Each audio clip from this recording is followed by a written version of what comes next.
اسی طرح کچھ صاحب کا قبائلی اضلاع دیکھیں، قبائلی ہاں، علاقے دیکھیں، تو وہاں اس پہ پہ یہ آپ ہے، کیا کہیں گے؟ کراچی میں دیکھیں، ہاں، بلوچستان کے آپ دیکھیں جو ٹیوب ویل استعمال ہو رہے ہیں، اس کا مقصد یہ ہے کہ آپ کی بات 100% درست ہے صباح کہ 50% بجلی کے 50 نہیں 70%، ہم جیسے شرفا 50% بجلی کے پیسے دے رہے ہیں، 30%، یس، اور اس 70% بجلی ان چوروں کا جو ناجائز استعمال باپٹا اہلکاروں کی مدد اور معاونت اور سرپرستی میں کرتے ہیں، اس کا بار بھی ہم جیسے شرفا پہ ڈالا جاتا ہے کہ جو چوری بھی نہیں کر سکتے اور چوری کو غیر اخلاقی فعل اور حرام سمجھتے ہیں، اس لیے کہ اگر چوری کی بجلی ہم استعمال کریں، اس پانی سے وضو کرتے ہیں تو ہمارا وضو بھی نہیں ہوتا، تو ہم وہ کام نہیں کر سکتے۔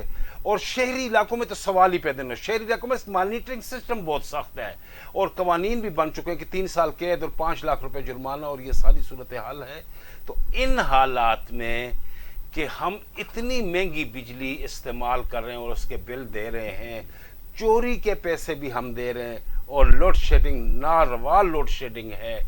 آپ صوبہ خیبر پختونخوا میں دیکھیں، دیگر علاقوں میں دیکھیں، 10 سے 12 14 گھنٹے لوڈ شیڈنگ، یعنی کم از کم لوڈ شیڈنگ جو ہو رہی ہے 14 گھنٹے ہو رہی ہے۔ اسلام آباد جیسے جدید بین الاقوامی بالکل بالکل یہاں بھی 6 سے 7 گھنٹے بجلی جا رہی ہے۔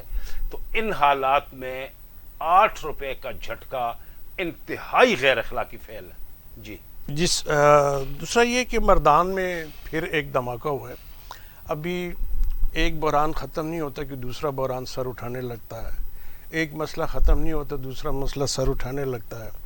دہشت گردی کی جنگ میں آپ کو پتہ ہے پاکستان نے کتنی قربانیاں دی، ہماری خصوصاً قانون نافذ کرنے والے اداروں نے، اور ساتھ میں ہماری افواج پاکستان کے ہزاروں جوانوں نے جام شہادت نوش کیا ہے۔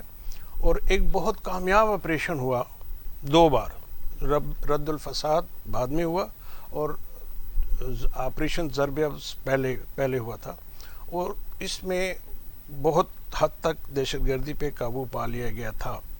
لیکن چونکہ پاکستان میں سلیپر سیلز موجود ہیں، اور اس میں یہ بھی ہے کہ ہم آج تک نیشنل ایکشن پلان پہ کوئی کام نہیں کر سکے، صحیح طریقے سے عمل نہیں کر سکے، اور وہ بھی اگر وہ اس کی نہیں پتہ کہ کیا وجوہات ہیں نہ عمل درآمد نہ ہو سکنے کی وجہ سے، جس کا نتیجہ یہ ہے کہ یہ اکا دکا جو بم دھماکے ہیں یہ ابھی بھی ہو رہے ہیں۔ ابھی پچھلے دن، ابھی کل ہی کی بات ہے یا آج کی بات ہے، مردان میں دھماکہ ہوا جس میں ایک سپاہی شہید ہوا ہے۔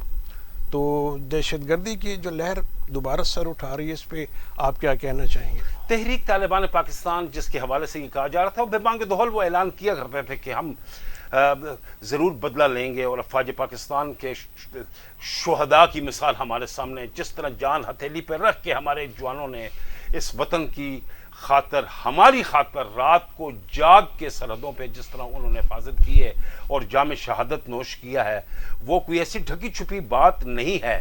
لیکن اس کے ساتھ ساتھ اگر دیکھا جائے تو میں اس چیز پہ بھی بہت حیران ہوتا ہوں بعض اوقات کہ مذاکرات ہوتے ہیں لیکن باوجود ان پہ عمل نہیں ہوتا۔ اب بھی کابل میں مذاکرات ہوئے ہیں، اور پارلیمان کا 2 دن پہلے جو مشترکہ ان کیمرہ پارلیمانی قومی سلامتی کمیٹی کا اجلاس ہوئے، چیف آف آرمی اسٹاف بھی جنرل قمر جاوید باجوہ شریک تھے اور پوری بریفنگ دی ہے۔ Corps commander Peshawar lieutenant general Faiz Hameed قبائلیوں کا جرگہ بھی گیا تھا، انہوں نے جی پوری صورتحال DGI نے ساری دی ہے، پارلیمان کو اعتماد میں لیا ہے، اس لیے کہ اس ملک کا ادارہ صرف ملک کو پاکستان کی افواج نہیں چلا سکتی اور نہ حکومت چلا سکتی ہے۔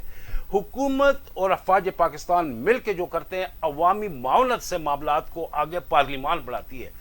تو ممبران پارلیمان کو انہوں نے اعتماد میں لیا کہ تحریک طالبان کے ساتھ ہمارے کابل میں یہ مذاکرات ہوئے ہیں۔ یہاں سے ہمارے قبائلی رہنما گئے تھے، پیپلز پارٹی کے لوگ گئے تھے، دیگر جماعتوں کے لوگ گئے تھے۔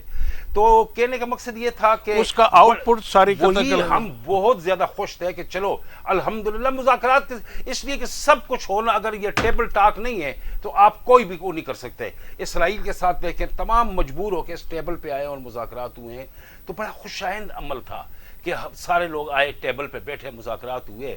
لیکن آج جو مسئلہ ہوئے، ابھی تک تو کسی نے ذمہ داری قبول نہیں کی کہ راہ نے کروایا ہے، تحریک طالبان نے کروایا ہے، تحریک طالبان TTP نے کروایا، کس نے کروایا ابھی تک لیکن انتہائی افسوس ہے، اور اس خاندان کے دکھ میں ہم شریک ہیں جو اہلکار وہاں پہ شہید ہوا ہے۔ لیکن اس کے باوجود جہاں تک نظر پڑتی ہے تو افغان حکومت کے جو طرز عمل ہے اس ابھی بھی وہ کہہ رہے ہیں کہ بھئی یہ جس سے لگتا ہے ان کے رویے سے اور ان کے برتاؤ سے کہ پاکستان کے لیے وہ کوئی نرم گوشہ نہیں رکھتے اپنے اس کوئی میں. بھی نہیں رکھتا صبح الدین، جس کو بھی آپ دیکھیں پاکستان کے تو حوالے پھر سے. ایسے میں تو ہمیں چاہیے نا کہ ہم اپنا بھی ذرا طرز عمل نہیں، بدلیں. یقینی طور پہ وہ کرتے ہیں، ہم لیکن کیوں اپنے سپاہیوں کو مروانے کے لیے ان کے کبھی آٹا بھیج رہے ہیں کبھی چاول بھیج رہے ہیں، وہ ہمیں خاطر میں ابھی نہیں لا رہے. زلزلہ ہوا ہے اس کا بھیجا ہے. اس دیکھیں سے نا. پہلے آپ نے دیکھا کہ سابق وزیر اعظم عمران خان نے جنگ لڑی ہے افغان عوام کے لیے. بین الاقوامی سطح پہ عمران خان اپریشیٹ کرتا ہوں میں ان کے اس فعل کو کہ انہوں نے سیو افغانستان کے لیے بہت زیادہ جنگ لڑی ہے کہ افغانستان کی مدد کی ضرورت ہے. عمران خان کی لالچ صرف یہی تھی کہ پاکستان کا پڑوسی اور پاکستان میں امن قائم ہونا چاہیے. تو اب میاں شہباز شریف کی حکومت بھی عمل کے لیے کاوشیں کر رہی ہیں، ہونی چاہیے. پاکستان بھی اس سلسلے میں، اس لیے کہ قمر جاوید باجوہ اگر جنرل کا کردار دیکھیں تو بین الاقوامی سطح پہ بھی ان کی کوششیں لائق ستائش ہیں لائق کہ تحسین ہے، وہ کافی ایک کام کر رہے بہترین ہیں. ڈپلومیٹ کی حیثیت میں بھی کام کر رہے ہیں. دعا یہی ہے کہ بس اللہ تبارک و تعالی ہمارے وطن کے لیے آسانیاں پیدا کرے. بہت شکریہ لالا عظیم صدیقی صاحب سے، ہم نے اچھی گفتگو ہوئی. بہت سے جو پہلو تھے ان پر ان کے خیالات سامنے آئے، اور اس کے ساتھ ہی ہم آج آپ سے اجازت چاہتے ہیں. بہت شکریہ.